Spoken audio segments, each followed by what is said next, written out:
I'm anti-capitalism, bashing the system, smashing the prison walls, pound till it all falls down. Welcome. This is the What is Capitalism session. We're going to do extremely brief introductions of ourselves. Do you want to go? No, go ahead. I'm going. I've got the mic. I'm Peter Staudenmaier. I'm mostly a historian, and I'm going to give you, in about a half hour from now, the briefest historical description of capitalism you've ever heard in your life. That's enough for now. In 30 minutes. Emily Kawano. I guess for this, I would be wearing my Center for Popular Economics hat. I used to be the director, but have also been a member of that collective of economists for, decades. So lots of that background is what I'm bringing, and some of that curriculum into this discussion. So. Who are awesome people and do awesome stuff. Okay, Emily is going to start and give us really brief overviews of concepts of surplus, concepts of class, and then a basic definition of what capitalism even is. She's going to offer 5 core features. Because we all come from such different places, the idea was we wanted to start at a level that will help people who don't even know where to start. So for some of you, this might sound pretty remedial, and we decided to sneak in some of the more advanced concepts right in the middle of that stuff. We'll do our best to keep some time for discussion, and we'll see how that goes. Thank you for being here. All yours. Great. We're going to start off by just looking at the concept of surplus and how surplus relates to the concept of class. So I want you to imagine a corn society. It's a one-product society, right? So people eat corn, they drink corn liquor, they clothe themselves in corn leaves, they build their houses out of corn husks, okay? So one product, and it's corn, okay? So imagine that they just had a harvest, and there's a great big pile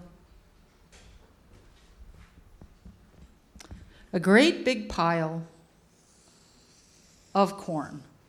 Okay, so this is the harvest. And they're thinking about, okay, over the next year, what are we going to do with that pile? What are we going to do? So imagine that we are this corn society. What are you going to do with this big pile of corn? Yeah, we can do it popcorn style. Anybody? Sorry? Feed people. Feed? Okay, so let's say some of it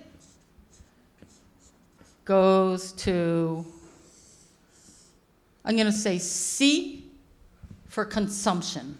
What else are you going to do? Sell it? Oh, imagine that we're just an island unto ourselves. There's nobody to trade with. Okay. So we're not going to sell it. We're not going to trade it. What else are you going to do? Save it. Save it. Why would you save it? In case the next harvest isn't plentiful. That's an interesting idea. All right, so let's put this. This might be some saving. Storage. Yeah, so you might store away that savings, right? What else? Build with it. What? Build with it. That's part of consumption, where you're building your house, or you're clothing yourself, you're eating it. So that's all consumption. But good point. Recycle it. That makes sense. You would recycle it, and then you're also maybe consuming it, right? What else are you going to do? Y'all aren't going to survive next year. Seeds. There you go. Okay. So you have your seed pile. Okay. And so if this is all you have, right, if you consume a whole bunch and then you save out the rest for seed and you're not saving this out, right, if you stop right there, right, presumably you've set aside enough seed to reproduce this pile of corn, right?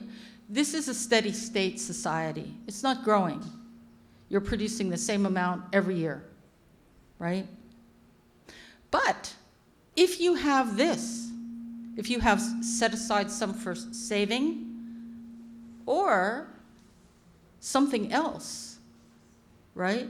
That's a surplus, right? That's a surplus. Over and above just reproducing the same pile.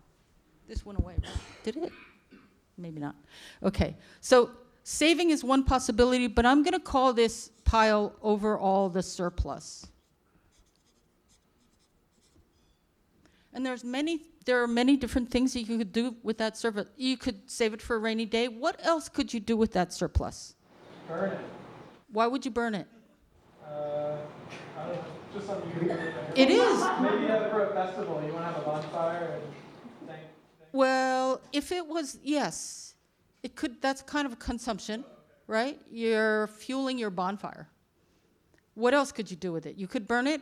Why might also you burn it? Compost would also be a kind of consumption. So no one ends up with more than others, or? Oh, that's interesting. Okay. That happens. What's That that? actually does happen in Native Uh-huh. communities. Uh-huh. Why? Because they don't want to give bad luck to others by planting too much. This happens in the Unisaw community. Interesting. Interesting. So are they're aiming to keep this pile steady, the total amount steady, and that's what they're planting. They're not looking to expand. And they're not looking to overplant because it's too much consumption, and they believe that that affects the consumption of Interesting. other neighboring. Interesting. Very interesting. But that probably also means kind of steady state population as well, right? No, it's good. It's all good. It's not a criticism. It just means that if you're growing exactly the same amount, right, and this is your one thing that you eat and clothe yourself in, right, and that's staying steady, probably your population is staying steady too. No judgment, just it's a steady state society, right? And then if there is any surplus, they're burning it. Yeah, that works, yeah. You have someone on Zoom who says use it for art and science. Uh-huh. You could, absolutely. You could use it for art and science. You could use it, so in other words, you're actually taking some of what is left over and you're actually adding to the consumption pile. What else? Just imagine what else might be done. Redistribute? Yeah, so that everybody gets a little bit more to consume, yeah. You might have your priest class, and maybe they are burning it as an offering to the gods, right? There's one other thing that you might think about doing with this. Barter? Trade or barter? All right, we're not trading, just one society. Oh, that's interesting. Inheriting it, like passing it to your kids. That is really interesting. If you were feeding it to animals, would that still be? Consumption. Well, but it's one product, no animals even, right? Vegetarian, just corn. Okay, I'm just going to tell you what the other thing is. You can take some of this and you can add to your seed pile. And so the next year, your harvest is going to be bigger, right? And then you have the same kind of decision making to go through. Does that make sense? So this surplus pile is really, really important. It's really important. It's shaping who decides, right? Are we going to burn it because we want steady state? Are we going to plant more and then we're going to grow? Are we going to maybe empower the priest class? Or do we have a king or a queen and they get it, right? So can you see how a lot of the history of humankind is really about this surplus? Who controls how it's produced?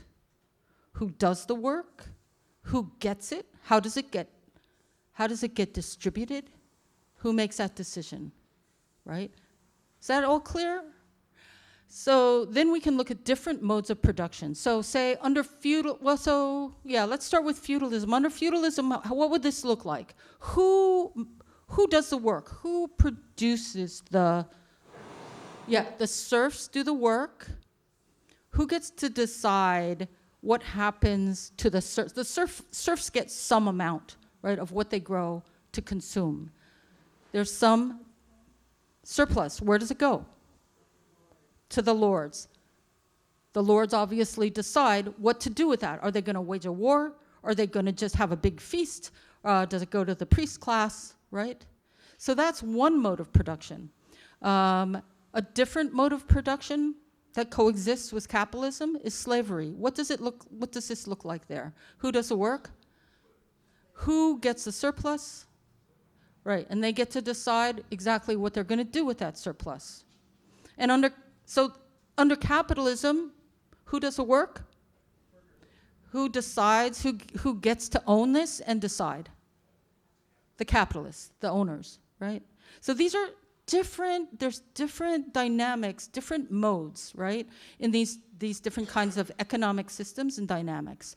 And a lot of it has to do with who is making who owns and controls this. And also who dictates what that process is of doing the production, doing the labor, okay? So imagine, all those are class societies. There's one class that is owning and controlling and deciding what happens with this, right? These are all class processes. What would a non-class process look like? This should be like... Everybody having the same amount more. That might be true, it might not be true, but let's take a step back. The people collectively decide. Exactly. That would be a non-class. It's not like a more powerful owning class that has control, right? That would be a non-class process. Now, whether as a group, everybody decides it's completely equal, or maybe this household needs a little bit more because whatever, more kids or whatever, you know? So it might not be perfectly equal, but at least it's made democratically and everybody has some voice, yeah? Okay, so that's kind of class and non-class. Are we okay with that? All right. In my experience, doing popular economics over all these years, a lot of people start off saying, capitalism is really complicated, everybody has their own definitions, it's just too hard to define it. It's just impossible to define. And the problem is then that it becomes this catch-all. Capitalism becomes a catch-all for everything that we don't like. And it's just kind of useless, right? It's useless. But capitalism is really, it's a particular mode of production, and that we should know what that is. So the 5 characteristics, you need them all, is the private ownership of the MOPS. What's the MOPS? Thank you. Private ownership. And if anybody doesn't know what the means of production is, somebody want to shout out what that is? Stuff you use to make stuff is what you said last week. That's right. Use the land. Yep, it's the stuff that you need to make stuff or goods and services, right? So the means of production, private ownership. That's your capitalist, right? Or your capitalist class, the owners.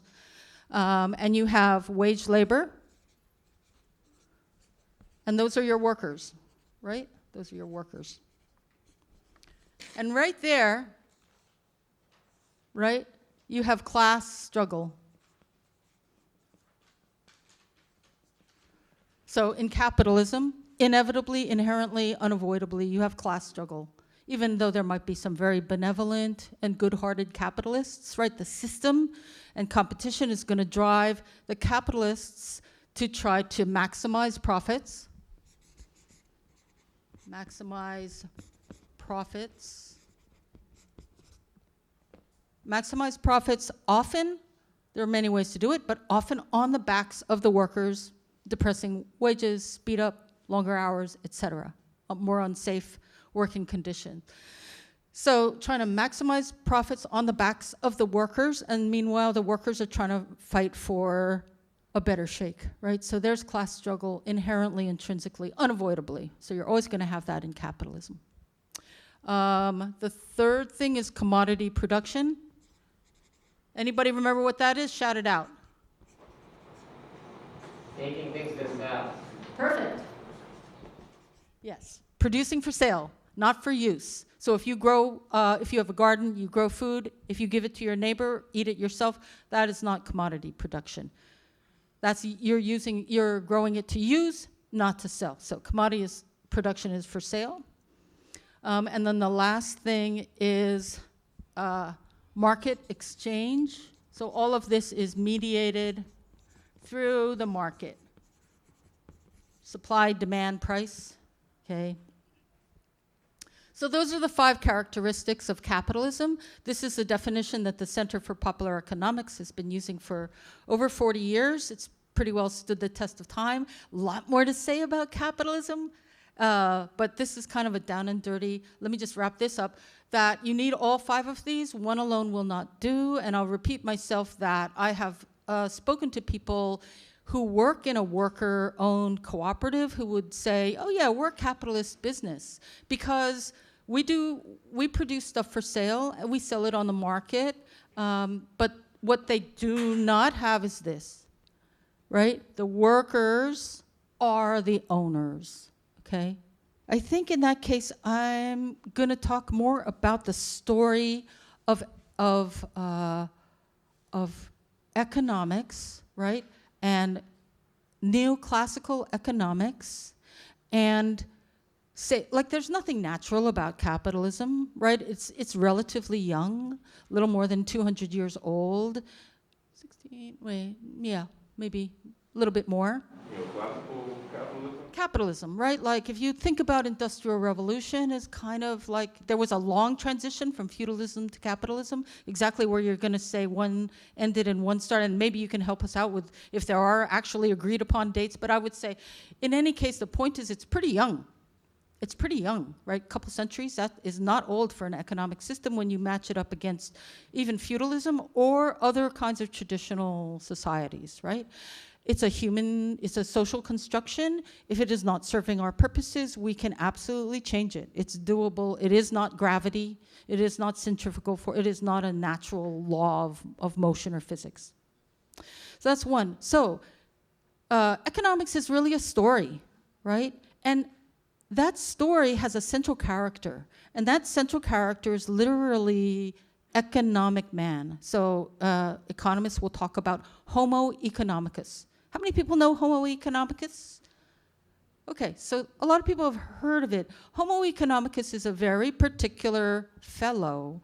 Homo economicus is rational, calculating, looking to get the biggest bang for the buck for himself, right? Self-interested.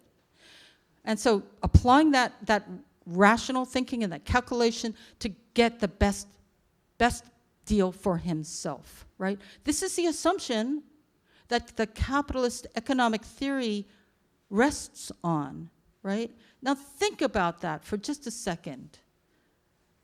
How accurate do you feel like in your lives that is? Your experience of people. Is that all we are calculating, right? What are we missing here? What's missing? We feel a lot. We feel a lot. Yep. What? You make mistakes. You make mistakes. Yes, right. There's a lot of irrationality and mistakes. What else? We're connected to community. Connected to community.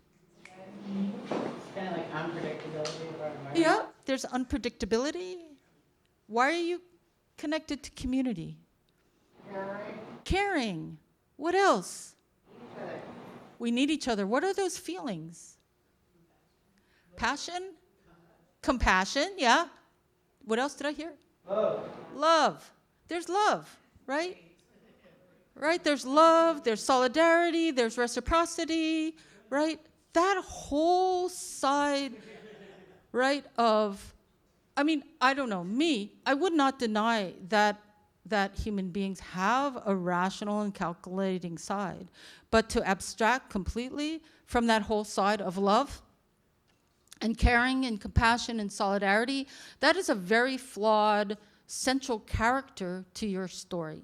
But that is the central character, and everything else follows from that, right? The economic models, the economic theories, the economic policies follow on the presumption that this is how we're all going to act. And the way it's constructed is that everybody doing this, pursuing their own self-interest, is going to give society as a whole the best possible outcomes.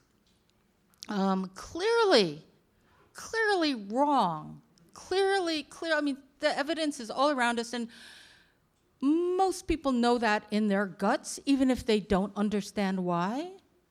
But at the very least, just like this kind of assumption, this story built around Homo economicus is such a terrible building block.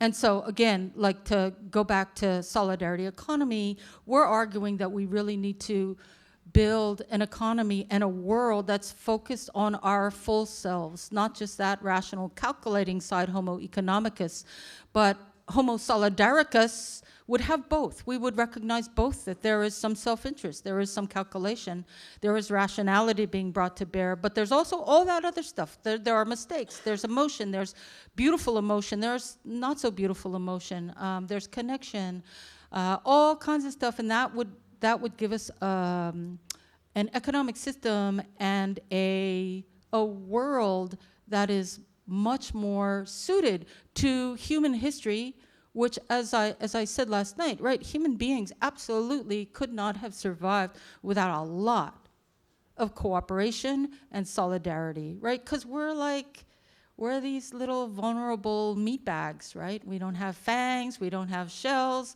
we don't have like porcupine quills, right? The only way that human beings throughout history have gotten by is by cooperating. I think I can stop there. I was going to, what's missing is really interweaving race, class, and gender. We would do this circuit of capital and look at how those dynamics play out in the labor market, in the production process, in the sourcing of materials, in sourcing the MOPS, in the marketing. I'm going to just say that so you could imagine, like if you think about how does race, how does gender, how do class play out in these different segments of the production process, it gives you some insight in how the capitalist uses these fractures to maximize profit. And so much of it is about divide and rule. Over and over and over again, it's about divide and rule. There's some weakness, there's some conflict or potential conflict or tension, and capitalism will use that to maintain power, right, by turning people against each other. So that's where I was going to go with that. But we're going to, what? Could you go down that rabbit hole a little bit? 'Cause I think like that's the more nuanced that people probably want to hear. Although I think you're going to talk also about like primitive accumulation, maybe not using that, and really looking at some of the roots of racism in like where did the money come from way back, and conquest and all that, right? Are you doing some of that? Say, take a couple minutes if you want to, Emily. It's totally up to you. I don't want to take your time. I mean, I can do it. I have a live that race experience. background. Gendered and racialized people, we live that experience in capitalism. Absolutely. That's what we live, that's what we know. So what do you So like, what I'm suggesting is please speak more about it, you brought it up. Right. Please speak, I mean, we're talking about the feudal system, but that led to chattel slavery. We just had a beautiful lecture the first day on James Boggs' 1963 writing on labor, and we're in Detroit. I mean, just... Take a little time. Yeah. I'll try. Sister Anne with the flow. Oh, okay. Okay, so I'll do the circuit of capital, which is kind of like looking at a production process. So let me ask you. So we start with, I think I have room. We start with what? If you wanted to start a business, what do you need? Money. So there's a dollar sign. And what do you buy with that money? Means of production. Yep. So you buy your MOPS, your means of production. What else do you buy? Labor. Exactly. You buy labor. You put these two things together and you have a production process, whether it's a good or a service, right? And then out the other end, you have whatever it is. Say you're making T-shirts. And then what? What do you have to do? You make your stuff, and then what do you have to do? Sell it. Yep. So you have a market. You find your market here. And then hopefully, for a capitalist, if it all goes well, what comes out the other end? More money, right? And the difference between this, $2 signs, minus what you start with is your surplus. Or in capitalism, surplus is profits. What do you do with that? What does a capitalist do with that? Okay, so that's accumulation if you reinvest it. Not all, like less and less are they doing that, right? More and more they're just like indulging themselves and speculating and stuff like that. But once upon a time, it was pretty important to accumulate. And there was this iron law, accumulate or die. Because if you don't accumulate, if you don't reinvest and you don't grow, you're gonna get out-competed, right? And now there's other ways of not being out-competed just by like speculation and stuff like that. But, so there was this iron rule of accumulate or die. So capitalism is a dynamic system. It's always driven to compete and grow, right? For better or worse. Okay, so let's just take one of these dimensions, right? Class is totally embedded here already, right? This labor, that is a class, that's a class division and process already. But let's think about race, right? Let's think in terms of, well, first of all, the money. Who gets the money, right? How does race play out there? The whole system was built off white supremacy. Right. So, yes. So often, folks of color don't even have access to that. And then there's the question, hopefully, that you'll talk about, like way back, where did those people get the wealth in the first place? Okay. In terms of labor, how can you think about how race plays out in the labor market? What's the dynamic of race in the labor market? Types of jobs? Yeah. So what types of jobs? More manual jobs Yep. are going to be Yep. people of color? Yep, more manual labor. Management supervision. Yep, tends to traditionally be white. Poorly paid. Poorly paid, yep, because often it's that intellectual work that's highly paid and the manual labor is less paid until unions were able to win some concessions, right? Yeah? More precarious jobs often went to people of color, so the unemployed would usually be like black and brown folks, and seeing what black and brown folks go through in the unemployed world sort of scares white people into avoiding class solidarity. Yep. Absolutely. And then you divide up the jobs, and one group of jobs, the better jobs, are kind of for white folk, and another set of jobs are for folks of color. And then you pit them against each other. That's the divide and rule, right? Also, all of this kind of rests on the unemployed folks. So that's a great point. The reserve army of the unemployed, right? Like, that's always the scary thing. That's always a disciplinary for all workers, right? If you don't behave, if you don't fall in line, you can always be part of this reserve army of unemployed, right? Right, so in labor, in terms of the MOPS, what might that look, how might race play out there in terms of sourcing your materials? Somebody on Zoom says no inherited wealth. Yep. Denied loans. Yeah. This is a little bit more like, do you have access to capital? Like, you're not inheriting it, you don't have access to, yeah. Let's think about, though, sourcing the inputs, right? Yeah. Like resource extraction. Yeah. Like bauxite mining. Yep. Coal. Exactly. So colonialism, imperialism, absolutely. And it gets kind of justified like, oh, these poor underdeveloped countries, we're actually helping them by stealing all this stuff. But it's like, we're really helping them, right? So, yeah. The state. What do you want to say about the state? I think it's impossible to understand what's happening in the economy, what's happening in capitalism, especially how it's racialized, without seeing it as a state project. It's where organized and monopolized violence is actually enforcing racialized norms through incarceration, policing, colonialism. Absolutely. The state is absolutely captured by the capitalist class, the 1%, whatever you want to call them, yeah. Enslaved labor, just because our brother here mentioned mass incarceration, so the enslaved labor that's occurring in prisons for companies like J. Crew, Victoria's Secret, etc. Absolutely. So that's kind of part of that analysis around labor. Let's do a little bit more on the means of production, and then. She's one more comment. Yeah. Oh, I was gonna say, I don't think that's what he means. I think what he means is that the monopolization of violence within society that the state has made the conditions for capitalism.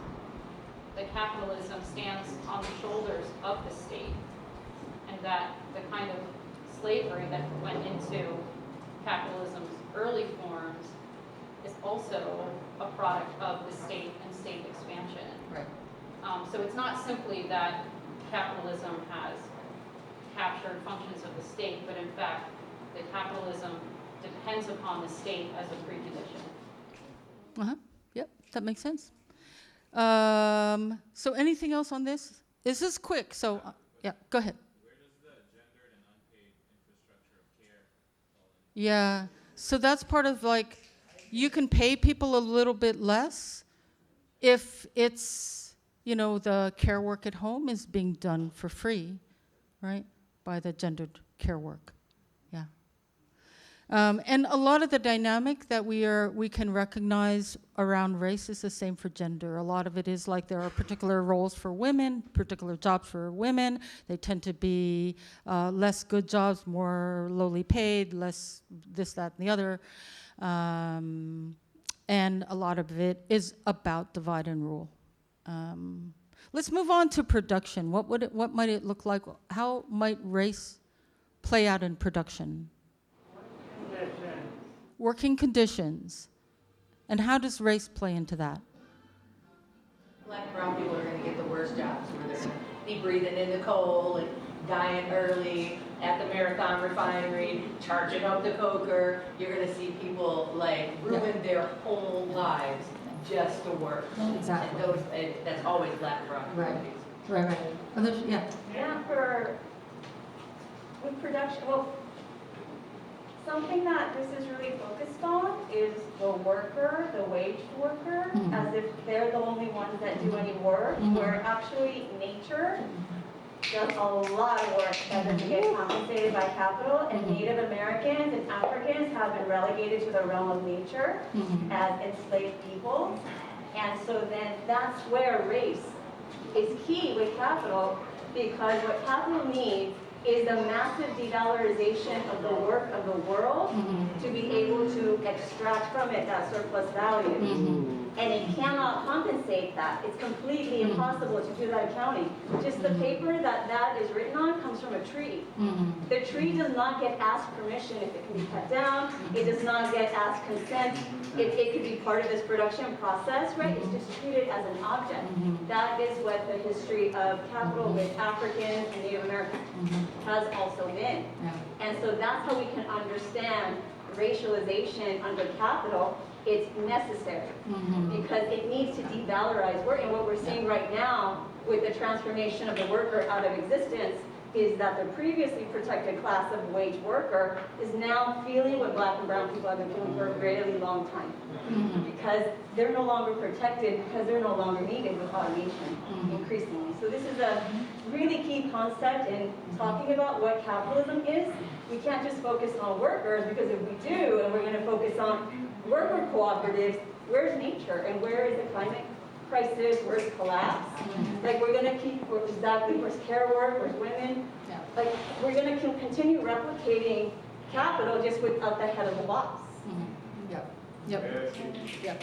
Absolutely. This is all resting on a lot of other things, right? A lot of things that are not part of the working world, right? Like it rests on unemployed people. It rests on people that are just not in the labor market at all.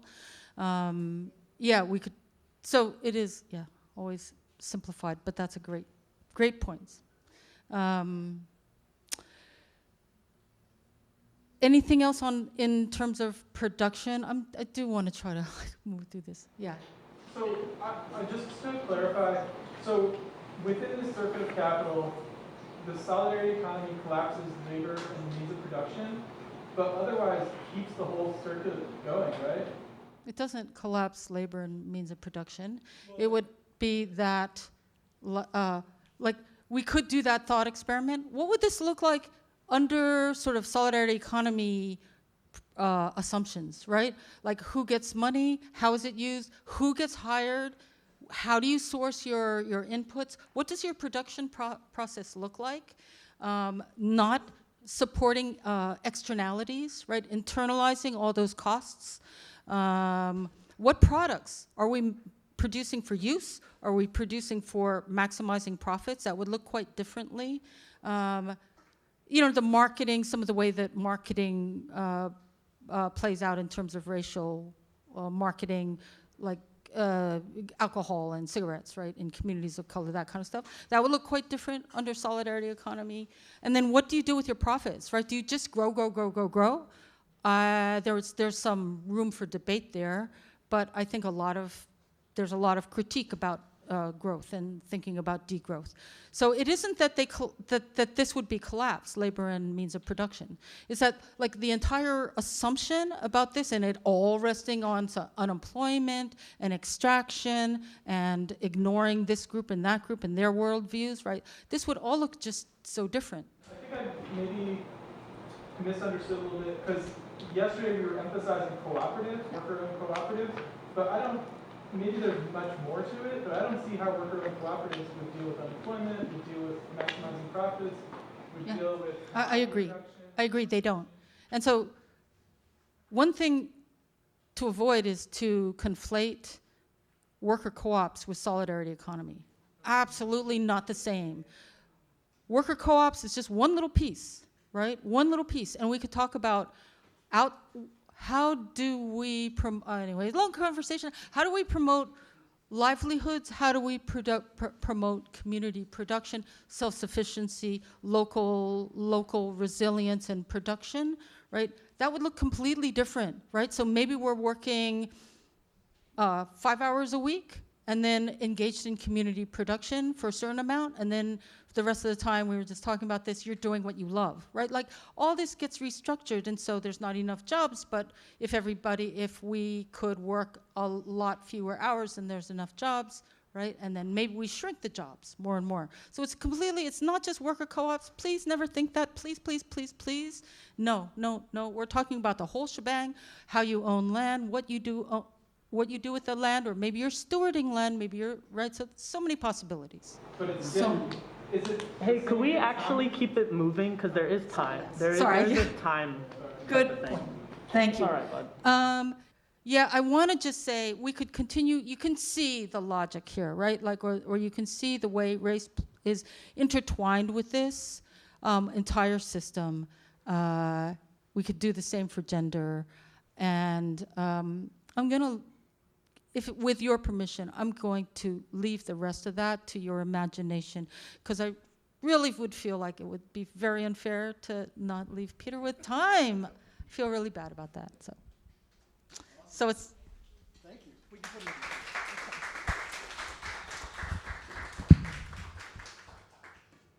That was fantastic. A couple of the people in the room here know you have seen me give a longer version of this session just by myself in the past, and you know I'm not an economist, I'm a historian, and the people I learned from, the economists I learned from, are Emily's group, the Center for Popular Economics. So take her up on it, what she said. They've got literature out there. Look up that stuff. If you didn't get enough of the detail because we're pressed for time today, their stuff is amazing. I really recommend it. So I'm going to give you an even shorter version than what I initially promised you, because I do want to have some time for us to have an open discussion here today. Keeping track of our time. The good news. I'll start with the good news. The good news is most human societies for most of human history have never been capitalist. You already knew that, but it's worth repeating. Most human societies in human history have never been capitalist. That's the good news.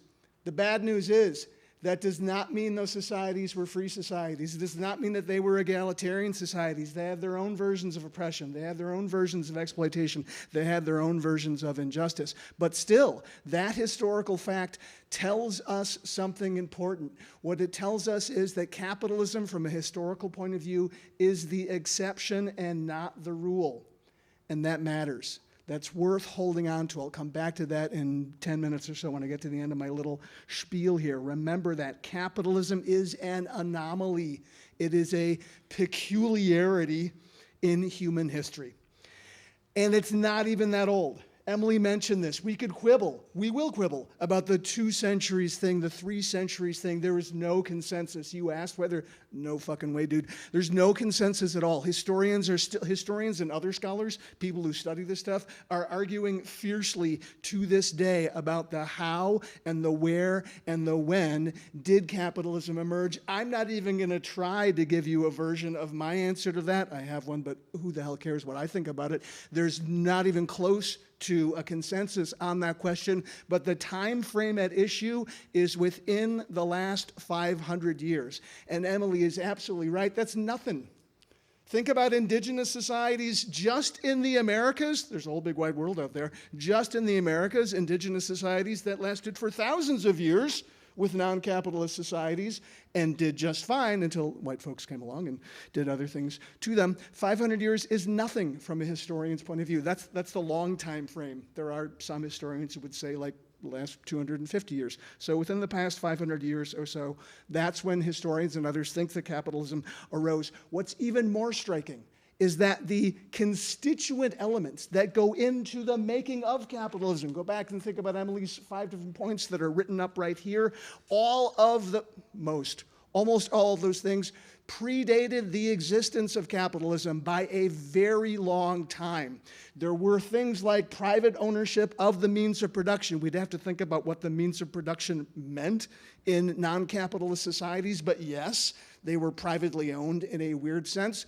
The thing is, they meant something very different in non-capitalist and in pre-capitalist societies. The one example I use, to be very quick here, is market exchange. Historically speaking, tons of different societies have featured some kind of a market in many, many, many different forms. Depending on the society, you had markets all over the goddamn place, many kinds of markets.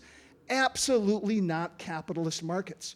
The things about those markets is the functions that I said functions on purpose, plural, the functions that those markets fulfilled within their societies were qualitatively different from the things that markets do in a capitalist society. Even more important, those markets were very clearly defined. They had clear borders, so to speak. When we use the term marketplace today, a term that people just sort of toss around, we don't necessarily think about it anymore. Classically, a marketplace was an actual place. It had geographical boundaries. Usually that marketplace, it depends on where and when we're talking about historically, what part of the world, what era, what century. But classically, a marketplace was deliberately located outside of the main area of the community. You didn't want the marketplace right in the middle of where folks lived. You put it somewhere else. And usually, it also had clearly defined time boundaries. How do we say that in English? It had chronological limits. There were specific times of the day when you could engage in buying and selling, and that meant that most of the rest of the time, you weren't supposed to engage in market exchange. Sometimes there were specific days of the week or times of the year or what have you. Most importantly, markets in all of those other societies, keep in mind that means most human societies ever in history, markets were supplementary to everything else. They were not the central way in which goods and services were distributed in their society. Not at all central. They were a part of their society, but they were not the main part. Now contrast that to today. In today's society, the market is everywhere, all the time. We can't escape it. So what this tells us from a historian's point of view is that most human societies have assigned the market a subsidiary position in human social life. Capitalism comes along recently, in historical terms, and totally turns that upside down.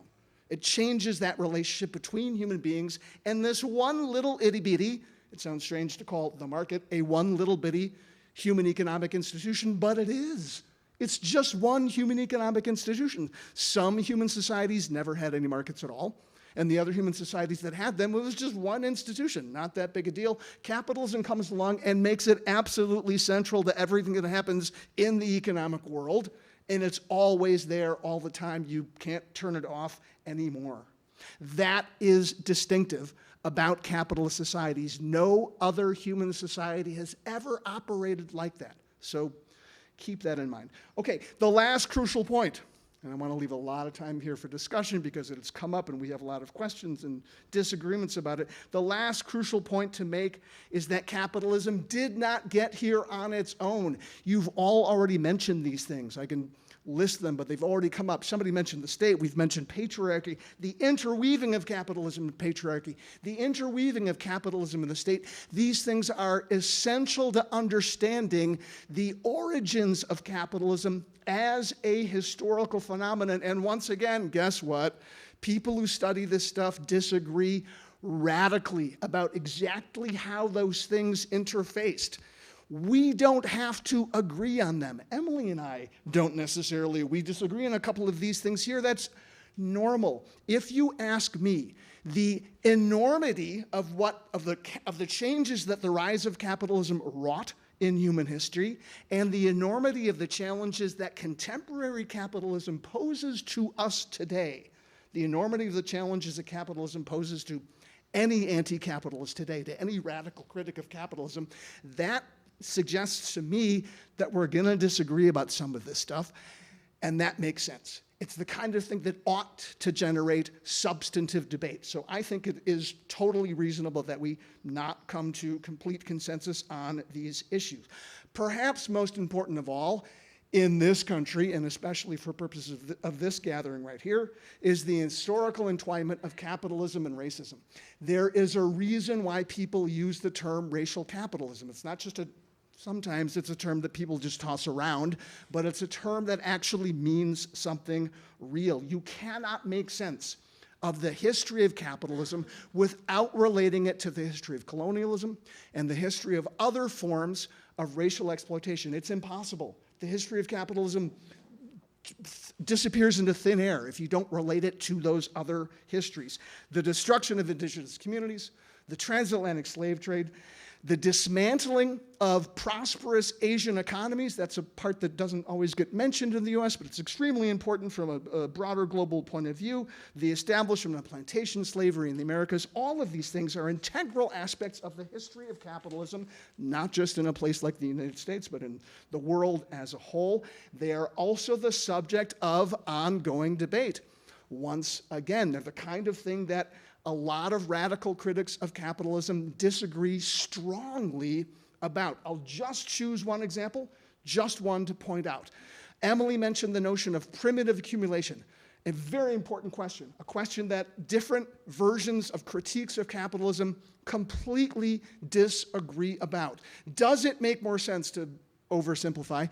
Does it make more sense to look at the history of plantation slavery in the Americas as a precursor to the emergence of modern capitalism, as a predecessor to it, as one of the things that first had to happen to accumulate the kind of wealth that modern capitalism then made use of for its first initial capital investments?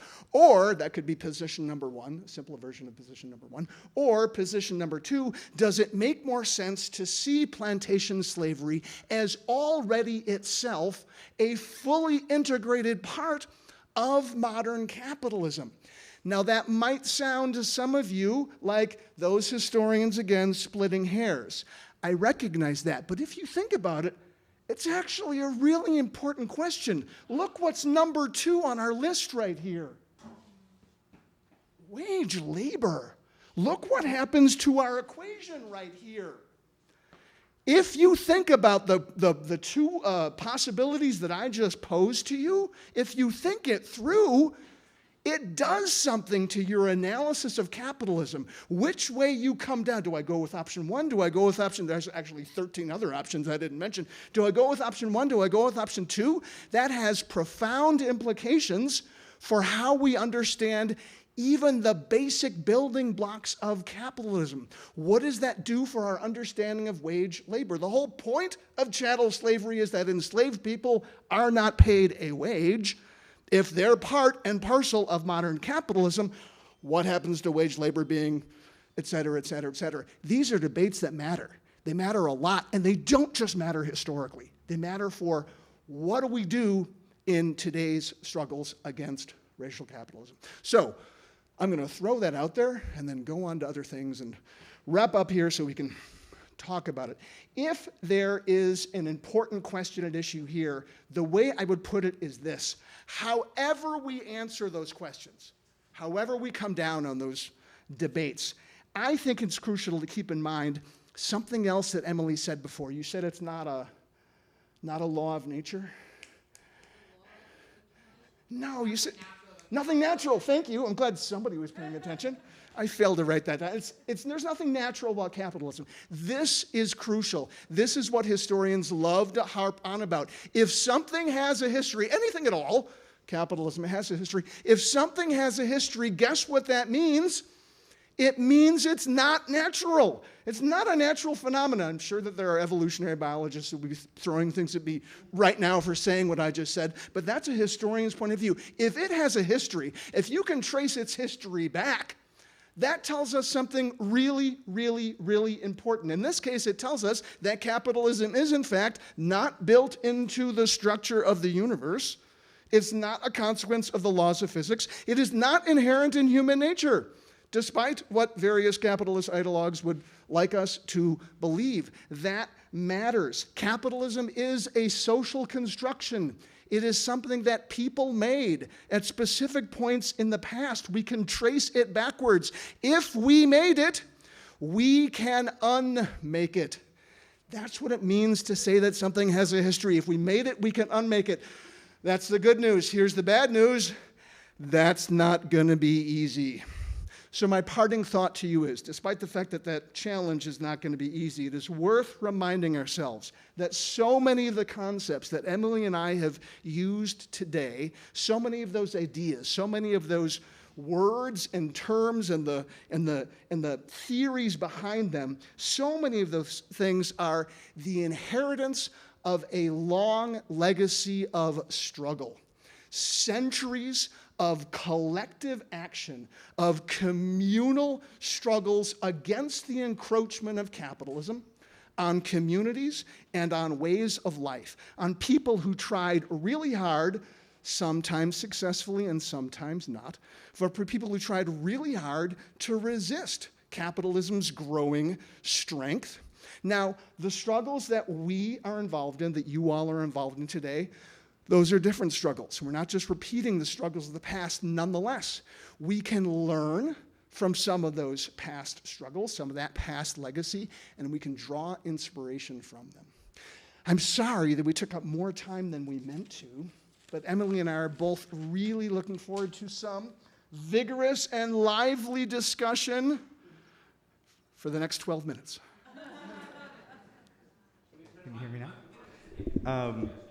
What do you see as today's capitalism's greatest vulnerabilities? And what do you see as the lowest hanging fruit in terms of revolutionary intervention?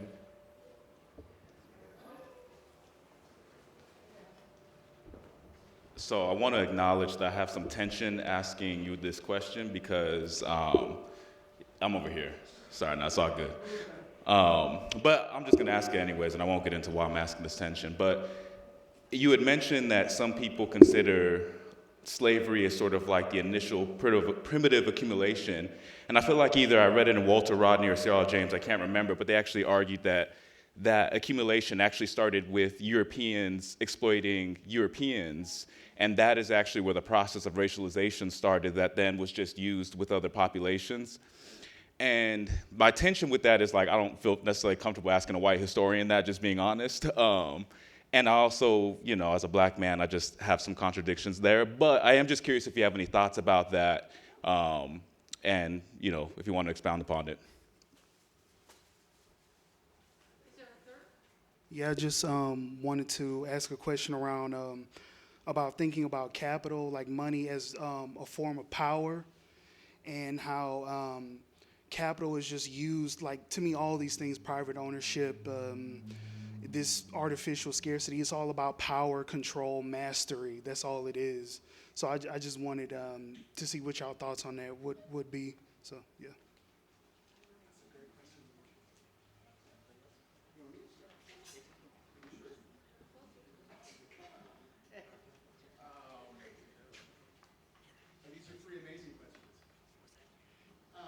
one about Walter Rodney and C.L.R. James. Those are two people who really profoundly changed my thinking. Where did you go? Sorry. You are. It's also so extraordinarily complicated. Would you be comfortable just talking about it afterwards, maybe? Like, I could talk about this for hours on end, and I shouldn't right now. But those two people, if you don't know those names, talk to him, talk to me, talk to her. Those are amazing scholars. So, sure. Two black scholars, Afro-American, Afro-British, I don't know how to describe. C.L.R. James was all three of those. Yeah, exactly. First lived here and then lived there, and who tried to change, eventually, in one case posthumously, revolutionized understandings of the relationship between slavery and capitalism and helped change some minds about the whole notion of primitive accumulation, which is a complicated term with a complicated history, and tried to convince people that you might be able to make better sense of capitalism as a larger operating system that can include slavery as one of its components, instead of seeing slavery as one of the stepping stones that gets you to capitalism, very much including the notion of Europeans starting the process of primitive accumulation by first exploiting other Europeans and other peoples who lived in the Mediterranean basin and weren't technically Europeans, but were a lot closer to Europe than Africans and Native American populations. Sorry, way too short an answer. Demetrius's question, money as a form of power. You're over there. I might flip that around. I would love to hear Emily's answer to that, but I might say, money's really just, for me, I'm not an economist, money's really just a reflection of power that exists for totally other reasons. And we think that it's money that has the power, but that's one of the illusions that money plays with and messes with our minds. It's not the money that has the power. It's social structures that have the power. In a contemporary capitalist society, it makes it look like money carries that power because it technically at a superficial level does. But there's so many other societies that had that kind of power that embedded the power in something else that wasn't money. So that suggests to me that we're looking at the wrong place when we look at the money, which I think is what you were getting at with the question, if I heard you right. I would love to talk about that with you, and I want to hear what the economist in the room thinks about it, too. Do you want to step up? There was, yes, and it's an awesome question. What are today's capitalism's greatest vulnerabilities? Do that next. Yeah, but see, I wish I had a good answer to that question, and I don't. I think too much backwards. I have the historian's problem. I think about the past vulnerabilities, and I wish I had a good answer to that question. I don't have one to offer. I'll take a crack at that. I think the greatest vulnerability right now is that these multiple convergent crises has shaken a lot of people's faith in the status quo, and also just their own experience of precariousness and just the way in which capitalism is not providing for people and providing for people's satisfaction with life. And climate change is certainly showing how Mother Nature is not happy with just the extractivism. So there's all these fissures all around, and capitalism as a system has been very resilient and very adaptable, and there have been so many predictions of its inevitable collapse under its own weight for this or that reason. I don't believe that. I don't believe that. I think without a good hard push, I think it does have to adapt and change, and I think it's heading in a really scary direction of fascism. And fascism is not inconsistent with capitalism. So it can go even more cutthroat, even more like walled cities, even more, climate change, but I have my little safe spot in wherever, right? So it could go more like that fortress capitalism. But there's a lot of instability, a lot of fractures, right, that people are seeing and experiencing, and they know in their guts. And so that is a challenge for us. That is a challenge for us. to see that vulnerability, but we have to push on it, right? We have to have it together to push on it. And there have been, in 2008, there was this global meltdown, and we definitely were not ready for it. We're not ready to provide what is the alternative? What is the different narrative? How can we do things differently? We're a little bit better now, but we're still not there. So we've still a lot of work to do in our movements. Yeah, low-hanging fruit. I guess I also think that is the low-hanging fruit. I am amazed at how open people are to solidarity economy, not necessarily using that term, but if I talk about specific examples, anything from a community land trust to participatory budgeting to worker co-ops to whatever it might be. It's amazing how many people that are like just regular folk, they're not particularly political, they're not involved in social justice movements, they resonate. Because in their gut, they know something is not right, not good. So that's low-hanging fruit. Yeah.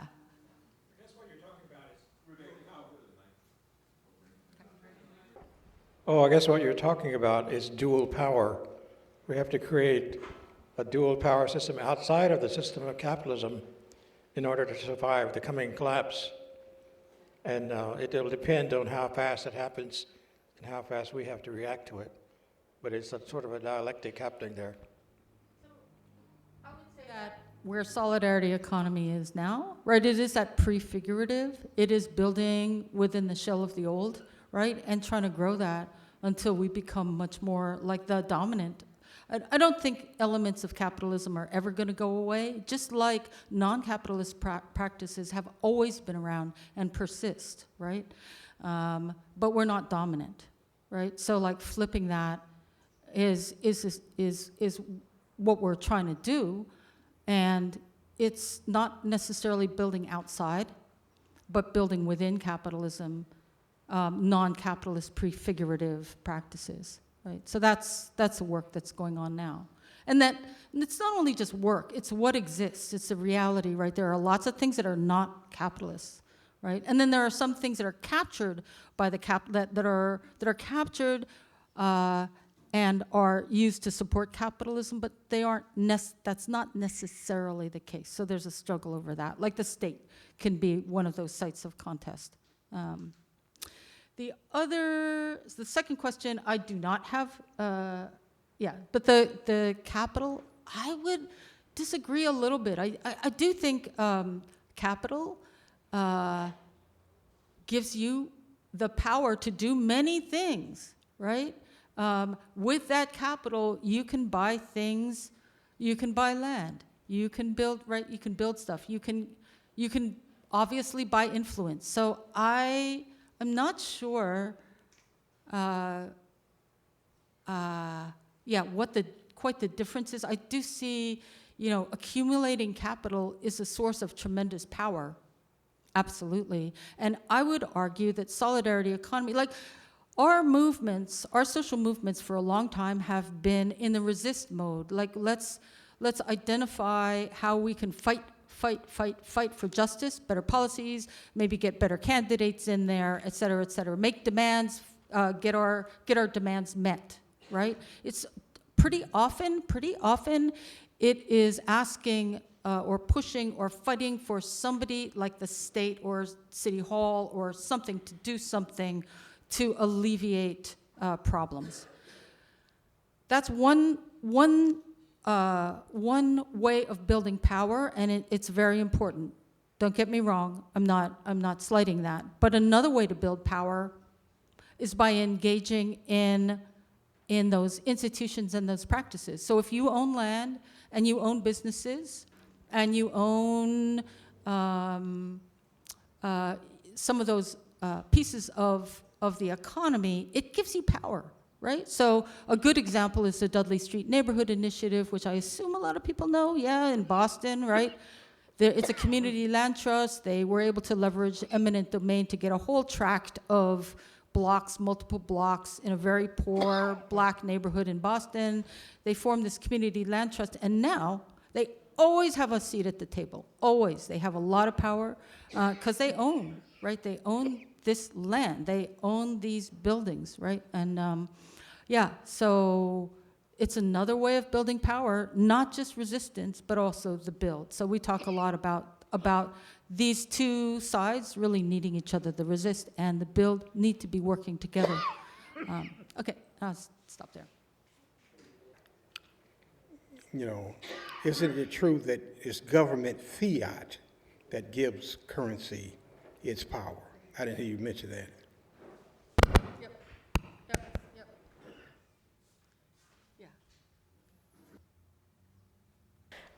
So you mentioned it really quickly, but I was curious if you could talk a little bit more about the effect of speculation on the market and like what that means, and yeah, like I said, what the effect is.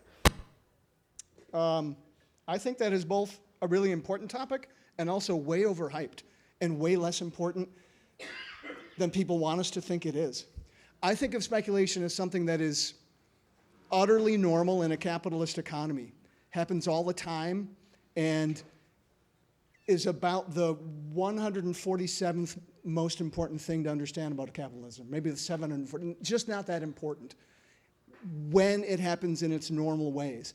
The reasons why it becomes tragically important is when extremely wealthy people with way too much power do it in extraordinarily stupid ways, which is what happens when we have financial meltdowns and people have, bet enormous sums of money that they don't actually have, but that they've borrowed on really stupid things that then blow up in their faces and drag the rest of the economy down with them.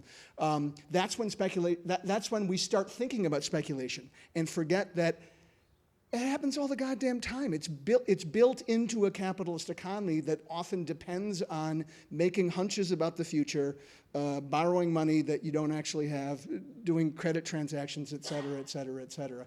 I think of those things as largely secondary. This is where I would love to have Emily correct me and tell me I'm wrong, because I don't know. I think of those things as largely secondary. I tend to think of the production process as where the real action is in a capitalist economy. I don't think of the financial stuff as really being the driving force. But it's true that when the shit hits the fan, and it's 2008, 2007, when did that all start? I lived through it, 2008. That's when we think a speculative bubble, we have to do something. We must make it stop. And then nothing actually happens and nothing stops because the people who are really powerful don't actually want it to stop. That's my best attempt at an answer to that excellent question. I wish we had more time and we could really mix it up and have this debate, because I kind of disagree. I think speculation is built into capitalism, absolutely, and it's pretty fundamental. And so what's happened with financial speculation, it has become like a monster, right? The amount of money involved in speculative and financial speculation is far dwarfs actual production, right? And so that's doing something really weird, right? And causing global collapses that you wouldn't see if it wasn't like financial markets where trillions of dollars can just be like, are you pointing at something? Oh, sorry. Yeah, where trillions of dollars can both be like poof created and then poof disappear, right? It's kind of a magic that's weird. But I just want to say one other thing about speculation. It's not only the financial markets, but think about real estate, another driver, right? And another source of collapse, right? And think of the real world impact of all that speculation, where housing is not use value, it's a gambling chip, right? And then people who engage in that have become incredibly wealthy.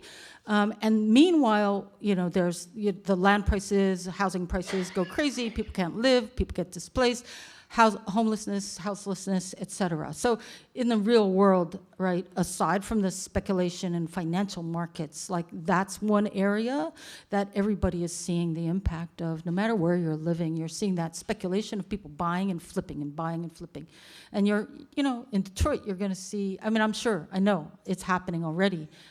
And it'll happen more, yeah. So I'll stop there. We probably don't have time. We could talk more, though.